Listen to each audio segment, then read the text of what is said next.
नमस्कार दोस्तों। आज जो क्वेश्चन हम करने जा रहे हैं उसका नाम है मैक्सिमम सब एरे, जो कि लीड कोड का क्वेश्चन नंबर 53। इस क्वेश्चन में हमसे बोला गया है कि हमको एक एरे दी गई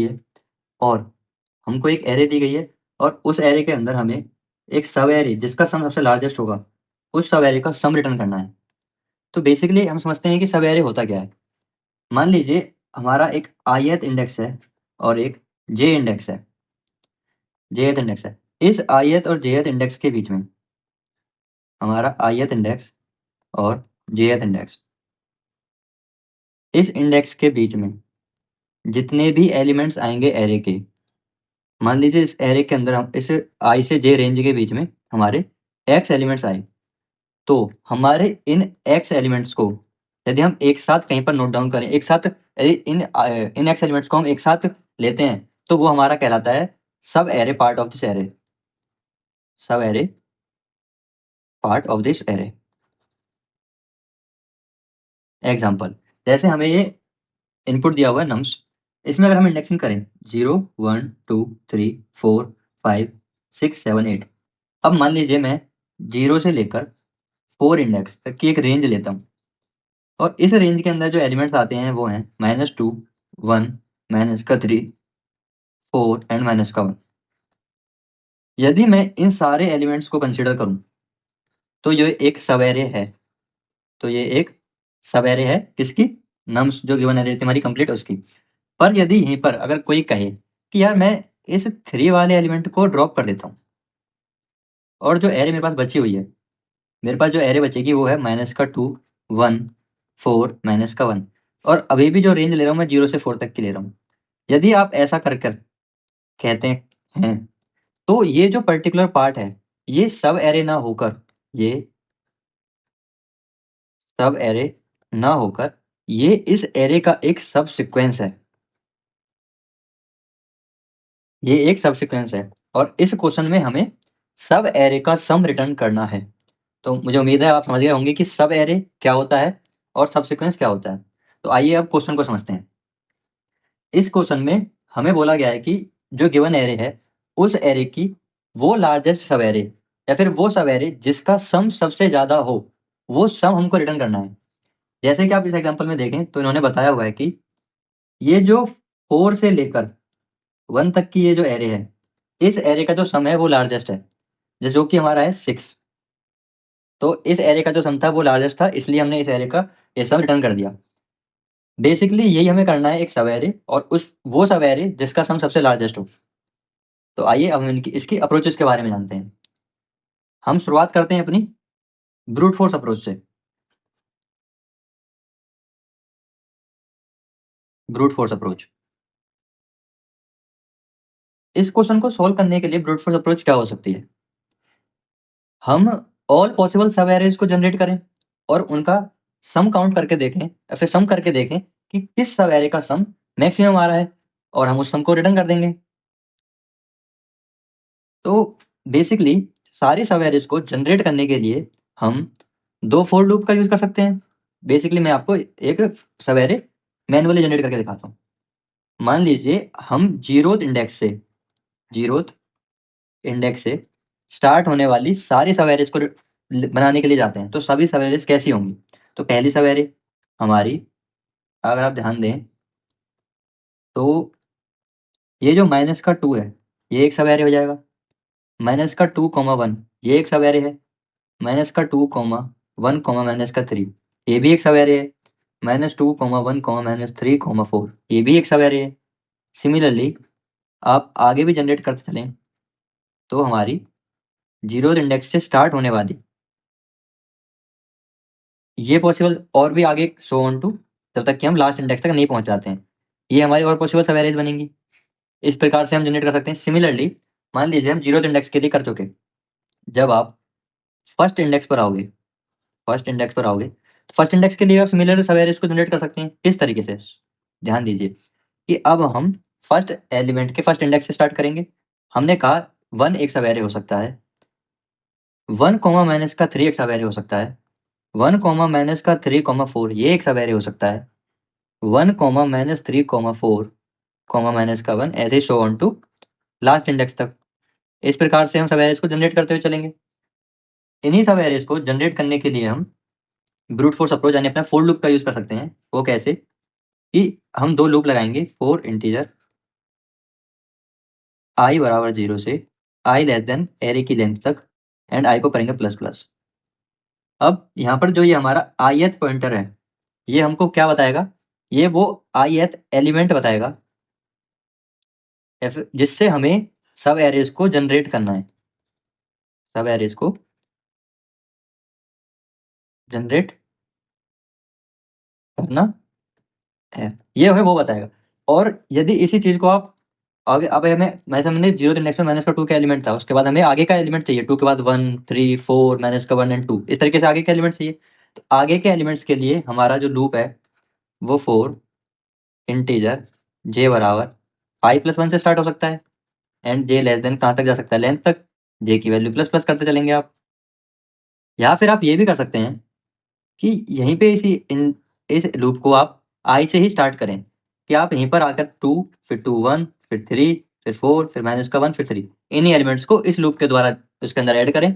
जैसे ही अब आप नेक्स्ट आइटरेशन में जाएंगे इसकी वैल्यू आई की वैल्यू बढ़कर 1 हो जाएगी, तो वो हमारा फर्स्ट इंडेक्स यानी कि इससे स्टार्ट होने वाले एलिमेंट्स को देगा। फिर 1 फिर आप यहीं से स्टार्ट करेंगे जे फिर माइनस का 3 फिर 4 फिर माइनस का 1। इस प्रकार से आप ब्रूट फोर्स लगा के सभी सब एरेज को जनरेट कर सकते हैं। और आप यहाँ पर एक सम वेरिएबल ले सकते हैं इंटीजर सम बराबर 0, जिसका सम आप इनिशियली हम मान रहे हैं अभी सवेरे हमारी क्योंकि बनी नहीं है तो उसका सम 0 था। यहाँ पर आप कर सकते हैं sum plus equal to nums of i nums of j, ये कर देंगे आप। इस चीज को करते वक्त जब हमारी सवेरे बनी आप एक मैक्स वेरिएबल ले लीजिए, मैक्स वेरिएबल जिसको आपने इनिशियली 0 पर या फिर आप कहें कि इंटीजर की मिनिमम वैल्यू पर सेट कर देंगे। और यहाँ पर आप क्या करेंगे इसी मैक्स को चेक करते चलेंगे किसकी मदद से कि दोनों में से जो भी मैक्सिमम है करंट सम और जो पहले का मैक्सिमम था उन दोनों से आप कंपेयर करते चलेंगे और इस प्रकार से आप कोड कर देंगे। लास्ट में आकर आप रिटर्न कर सकते हैं इसी मैक्सिमम को। तो ये थी हमारी ब्रूट फोर्स अप्रोच। आइए इसी अप्रोच को ध्यान में रखते हुए अब हम कोड करते हैं। सबसे पहले हम एक मैक्सिमम वेरिएबल बना लेते हैं जिसको हम इंटीजर की मिनिमम वैल्यू से सेट कर देंगे। इसके बाद आप एक फोर लूप लगाएंगे इंटीजर आई बराबर 0 से आई लेस देन कहाँ तक नम्स की लेंथ से एक पहले तक आई की वैल्यू प्लस प्लस। सिमिलरली अब हमें क्या करना था फोर एक लूप लगेगा इंटीजर जे बराबर 0 से सॉरी जे बराबर आई से j less than nums dot length and j की वैल्यू करेंगे आप प्लस प्लस। आप यहाँ पर क्या करेंगे हम हमने कहा था एक सम वेरिएबल ले लेंगे हम इंटीजर सम बराबर 0 जो कि इनिशियली हमारा रिप्रेजेंट कर रहा है कि initially the sum of subarray is 0। यहाँ पर हम क्या करेंगे sum plus equals to nums of j, उस एलिमेंट को उसमें ऐड करते चलेंगे और साथ ही साथ हम चेक करते चलेंगे मैक्स में मैथ डॉट मैक्स जो करंट सम है और जो पहले का मैक्सिमम है उसमें से कौन सा ग्रेटर है। लास्ट में आकर आप रिटर्न कर सकते हैं इस मैक्सिमम को। अभी आप देखिएगा कि ये हमने कोड लिखा है, ये कोड सक्सेसफुली रन हो पा रहा है। ये देखिए ये देखिए सक्सेसफुली रन हो पा रहा है। पर जैसा कि आप जानते हैं कि इस कोड की टाइम कॉम्प्लेक्सिटी, क्योंकि हम लूप के अंदर लूप यूज कर रहे हैं और दोनों लूप n टाइम्स तक रन हो सकते हैं, तो इसलिए इसकी टाइम कॉम्प्लेक्सिटी है big O of n square. इसी कारण से जब आप इसको सबमिट करने के लिए जाओगे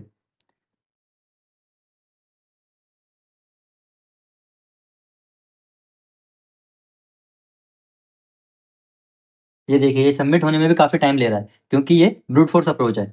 और इधर देखिए कि इसने टीएलई दे दिया। टीएलई का मतलब होता है कि आपने जो कोड लिखा है उस कोड का जो लॉजिक है बिहाइंड वो आंसर तो सही दे रहा है पर वो एक्सपेक्टेड से ज्यादा समय ले रहा है। इस टीएलई का मतलब ये होता है टाइम लिमिट एक्सीड कि इस लीड कोड पे क्या होता है कि आप जो भी टेस्ट केस एग्जीक्यूट करते हैं पर्टिकुलर टेस्ट केस के लिए जो उसकी प्रोग्रामिंग लैंग्वेज है उसके हिसाब से कुछ पर्टिकुलर टाइम उसको असाइन किया हुआ है कि इतने टाइम में ये टेस्ट केस सक्सेसफुली रन होना चाहिए और इसका आउटपुट आना चाहिए। पर जो हमारा लॉजिक है जो एन स्क्वायर है उसके कारण से ये टाइम एक्सीड कर रहा है। तो अब हमें इसी कोड को ऑप्टिमाइज करना होगा। तो आइए अब हम इसकी ऑप्टिमाइज्ड सॉल्यूशन समझते हैं यूजिंग कैडेंस एल्गोरिथम। आइए अब हम इसकी ऑप्टिमाइज्ड अप्रोच को समझते हैं। आपको ऑप्टिमाइज्ड अप्रोच समझाने से पहले मैं कुछ इसके पीछे की बेसिक मैथमेटिक्स के बारे में बात करते हैं। मान लीजिए आपके पास कोई नंबर है ए, जो कि हमारा पॉजिटिव नंबर है। इस पॉजिटिव नंबर में आप कोई बी पॉजिटिव नंबर ऐड करते हैं, तो जो इनका जो सम है, सम का जो मैग्नीट्यूड आएगा वो हमारा इंक्रीज होगा। जो हमारा मैग्नीट्यूड है वो इंक्रीज होगा। यहीं अगर आप ये चीज देखें कि ए कोई पॉजिटिव नंबर है, उसमें से आप बी कोई नेगेटिव नंबर माइनस करते हैं, तो ये नेगेटिव नंबर क्या करेगा कि इस बी का इफेक्ट ये होगा कि ये जो ए का मैग्नीट्यूड था, ए मैग्नीट्यूड उसको डिक्रीज कर देगा। सिमिलरली अब आप ये मान लीजिए कि जो हमारा ए है वो एक नेगेटिव नंबर है। इसमें यदि आप कोई दूसरा नेगेटिव बी ये बी कोई एक दूसरा नेगेटिव नंबर आप इसके अंदर ऐड करते हो, तो ये मैग्नीट्यूड बढ़ेगा या फिर घटेगा? एक नेगेटिव नंबर जो उसमें आप दूसरा नेगेटिव नंबर ऐड करते हो, तो जो ओवरऑल इनके सम का जो मैग्नीट्यूड है वो और डिक्रीज होगा। एग्जाम्पल पे आप समझ लीजिए कि ये नंबर है -1, इसमें आप ऐड कर रहे हैं -2, इसका सम का रिजल्ट क्या आएगा? -3। अब आप ये चीज देखिए, -1 और -2 जो इनके सम का रिजल्ट आया है उसका मैग्नीट्यूड उन दोनों पर्टिकुलर नंबर से भी छोटा है। तो बेसिकली आप यहाँ पर अब ये समझ पा रहे होंगे कि यदि कोई एक पॉजिटिव नंबर आपके पास है, उस पॉजिटिव नंबर में उस पॉजिटिव नंबर में यदि आप कोई भी नेगेटिव वैल्यू ऐड करते हो, तो उसका मैग्नीट्यूड डिक्रीज होगा। और इस वाले सॉल्यूशन से आप ये समझ पाए, इस वाले एग्जांपल से आप ये समझ पाए होंगे कि यदि कोई नंबर जो पहले से नेगेटिव है, उसमें आप कोई भी नेगेटिव नंबर ऐड करते हो, तो वो मैग्नीट्यूड को और गिराएगा। और यदि किसी नेगेटिव नंबर में आप किसी पॉजिटिव नंबर को ऐड करते हो, तो भी जो भी पॉजिटिव नंबर है उसका मैग्नीट्यूड डिक्रीज हो जाएगा।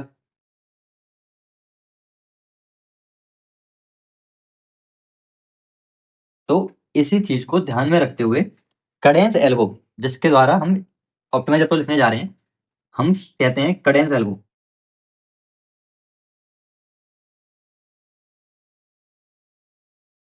कडेंस एल्गोरिथम कहता है कि यदि किसी ith इंडेक्स तक जो उस इंडेक्स तक फिनिश होने वाली या फिर उस इंडेक्स तक खत्म होने वाली जितने भी पॉसिबल सवेरे हैं या फिर जो सवेरे है, यदि उसका सम नेगेटिव है, यदि उसका सम नेगेटिव है, तो उसके आगे उसके आगे आप उसके अंदर कोई भी नंबर ऐड कर लीजिए, कोई भी एक्स नंबर आप इस एरे के अंदर आप ऐड कर लीजिए।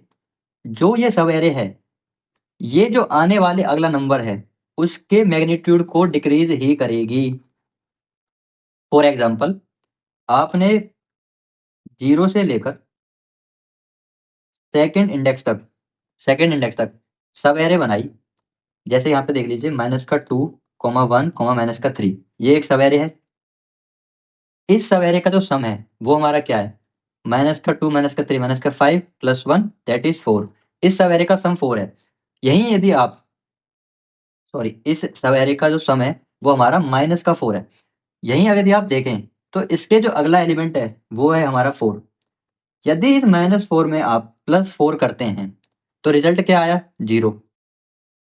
एक नेगेटिव नंबर में या फिर एक नेगेटिव सब एरे के सम में आपने आगे का कुछ पॉजिटिव सब एरे ऐड किया, तो आपने देखा कि जो पॉजिटिव सब एरे है उसके मैग्नीट्यूड को भी डिक्रीज हो गया, तो ओवरऑल सम हमारा 0 आया। तो यहाँ से आप ये समझ पा रहे होंगे कि यदि कोई सब एरे का सम यदि नेगेटिव हो चुका है, तो उसमें फर्दर एलिमेंट्स को ऐड करने से हमें छोटा ही सम मिलेगा, हमारा सम की वैल्यू इंक्रीज नहीं करी जा सकती। इसी चीज को ध्यान में रखते हुए हमसे कडेंस एल्गो कहता है कि आप ith एलिमेंट तक सब एरे का सम निकालिए कि उस पर्टिकुलर इंडेक्स तक खत्म होने वाली सब एरेज का सम मैक्सिमम कौन सा है। यदि वो सम नेगेटिव होता है तो आप उस सम को रीसेट कर सकते हैं, कि मतलब यदि ये सम नेगेटिव हो गया है, यदि सम हमारा नेगेटिव हो गया है, तो इस नेगेटिव के बाद आप कुछ भी ऐड करिए, एक्स कुछ भी, या चाहे वो नेगेटिव हो चाहे वो पॉजिटिव हो, वो मैग्नीट्यूड को डिक्रीज ही करेगा और ये हमारा मैक्सिमम आंसर नहीं बना सकता, मैक्सिमम आंसर नहीं बना सकता। तो वो कहता है कि यहाँ तक आप सब एरे को रीसेट कर सकते हैं या फिर सम को आप वापस से 0 कर सकते हैं। इसी चीज का ध्यान में रखते हुए कैडेंस एल्गोरिथम वर्क करता है। मुझे उम्मीद है कि आपको कैडेंस एल्गोरिथम समझ आ गया होगा। तो आइए मैं अब इस क्वेश्चन को एक बार आपको ड्राई रन या फिर इसकी अप्रोच समझा देता हूँ। जैसे कि मान लीजिए हमने एक वेरिएबल लिया इंटीजर मैक्सिमम बराबर, जो इनिशियली हमारा हमने 0 पर सेट, 0 पर ना करके आप इसको ऐसा मान लीजिए कि हमारा जो पहला इंडेक्स है, पहले इंडेक्स पर जो सम पड़ा हुआ है वही हमारा मैक्सिमम है। अभी के लिए हम मानते चलते हैं, हमने इसको नम्स ऑफ 0 दे दिया और जो हमारा करंट सम था, करंट सम, उसको भी हमने नम्स ऑफ 0 दे दिया। इतना करने के बाद आपने कहा कि मैं सेकंड इंडेक्स यानी कि हमारा फर्स्ट इंडेक्स से ट्रेवर्स करना शुरू करता हूँ एरे की लेंथ से लेस देन 1 तक। बिल्कुल सही। यहाँ पर आपने कहा कि यदि जो हमारा करंट सम है, जो हमारा करंट सम है वो लेस देन 0 है, तो हमको ये पता पड़ जाएगा कि अब हम उसमें कुछ भी ऐड करते हैं तो वो डिक्रीज ही होने वाला है। तो हम करंट सम को क्यों ना करंट एलिमेंट से रिप्लेस कर दें, कि जो भी हमारा करंट एलिमेंट है इस एलिमेंट को हम मान लेते हैं करंट सम हमारा इससे रिप्लेस हो गया। यदि ऐसा नहीं है तो आप करंट सम में, यानी कि वो पॉजिटिव नंबर है, इस पॉजिटिव में आप एक नेगेटिव ऐड करिए या फिर एक पॉजिटिव ऐड करिए। इसका सम इंक्रीज, नेगेटिव ऐड करने पर डिक्रीज होगा, लेकिन इन फ्यूचर मान लीजिए कोई और बड़ा नंबर आ गया, मान लीजिए ये नंबर था 2, ये नंबर था -1 और ये नंबर था 5। आपने कहा 2 - 1 आपका आया 1 एंड 1 + 5 आपको मिला 6। ये आपका सम नेगेटिव नहीं हुआ, इसका सम आया 6। यहीं पर आप ये मान लीजिए जो मैं अभी आपको समझा के आया था कि ये सम हमारा -2 है। यदि इसमें आप -3 ऐड करते हैं तो बेसिकली हमको -5 मिलेगा जो कि हमारा डिक्रीज होगा। तो यदि वो नंबर पॉजिटिव है यानी ग्रेटर देन 0 है तो आप करंट सम को प्लस इक्वल्स टू, यानी कि उसमें करंट वैल्यू को और ऐड कर दीजिए। हम ऐसा कर देंगे।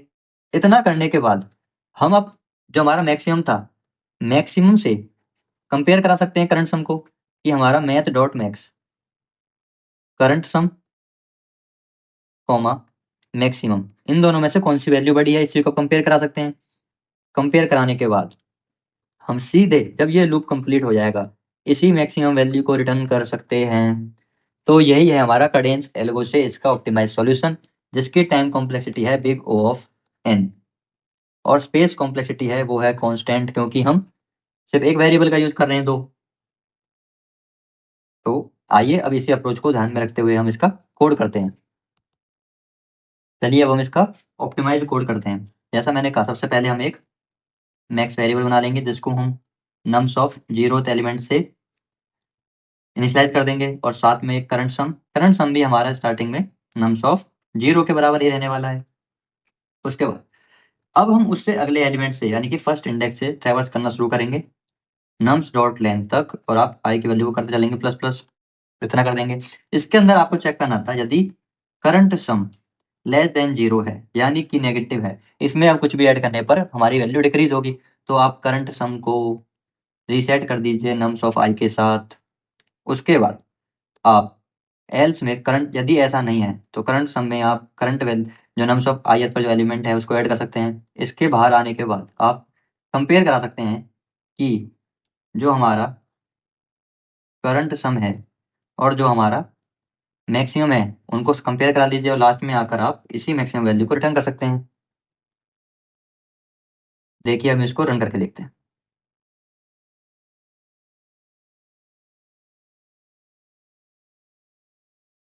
ये देखिए ये सही से रन हो पा रहा है। आइए अब हम इसको सबमिट करते हैं।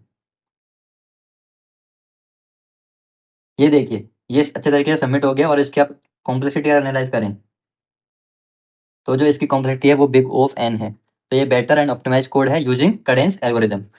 मैं उम्मीद करता हूँ कि आपको ये सॉल्यूशन समझ आया होगा। यदि आपका कोई सजेशन या फिर आपका कोई डाउट हो तो आप कमेंट सेक्शन में मुझे बता सकते हैं। और ऐसे ही और सॉल्यूशंस के लिए आप चैनल को सब्सक्राइब करिए। तब मिलते हैं किसी अगली वीडियो में नए सॉल्यूशन के साथ, तब तक के लिए जय श्री राम।